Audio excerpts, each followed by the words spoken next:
இவர் ஏற்கனவே அந்த மருத்துவமனையில் பார்வையாளராக இருந்ததால் யாரும் கண்டுகொள்ளவில்லை. அதனால் இந்த அசம்பாவிதம் ஏற்பட்டிருக்கிறது. இதுவும் கூட தவிர்க்கப்பட வேண்டிய ஒன்று. இது நடந்துவிட்டது. இனிமேல் இது மாதிரி நடக்காமல் இருப்பதற்கு அனைத்து அந்த மாவட்ட தலைமை மருத்துவர்களுக்கும் அனைவருக்குமே அறிவுறுத்தல்கள் விடுக்கப்பட்டிருக்கிறது.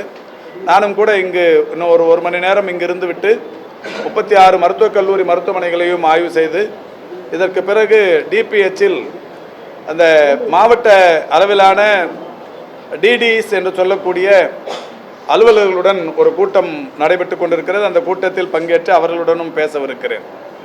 இப்படி தொடர்ச்சியாக நம்முடைய மருத்துவர்களின் பாதுகாப்பு என்பது 100% உறுதிப்படுத்துவதற்குரிய நடவடிக்கைகள் ஏற்கனவே மேற்கொள்ளப்பட்டிருக்கிறது.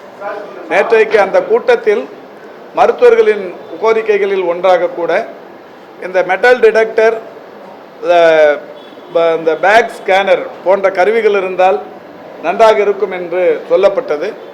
மாண்புமிகு தமிழ்நாட்டின் முதலமைச்சருடைய வழிகாட்டுதலோடு 1-2 இடங்களில் ஒரு பைலட் பேசிக்கில் இது சாத்தியம், அதனுடைய சாத்தியக்கூறுகள் குறித்து ஆராய்வதற்கு ஒரு 1-2 இடங்களில் வைப்பதற்கு இன்றைக்கு முடிவெடுக்கப்பட்டிருக்கிறது.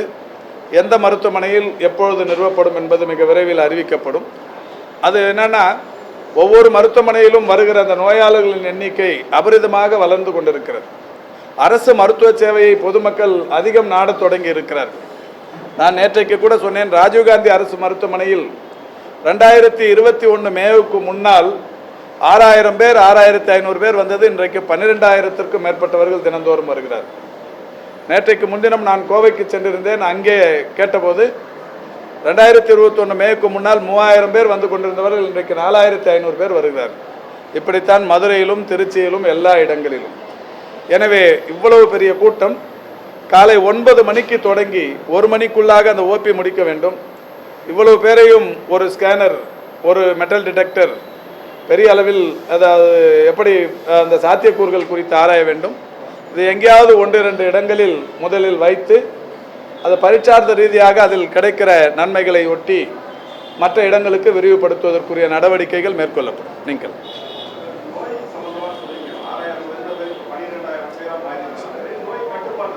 இல்லை அதுதான் அது தெளிவுபடுத்தணும். நல்ல கேள்வி. என்னன்னா, தமிழ்நாட்டை பொறுத்தவரை எல்லா நோய்களும் கட்டுக்குள் இருக்கிறது. ஆனால் இதில் ஒரு மகிழ்ச்சி என்னன்னா, இதற்கு முன்னால் தனியார் மருத்துவ சேவையில் இருந்தவர்கள் அரசு மருத்துவ சேவையை விரும்பி வருகிறார்கள்.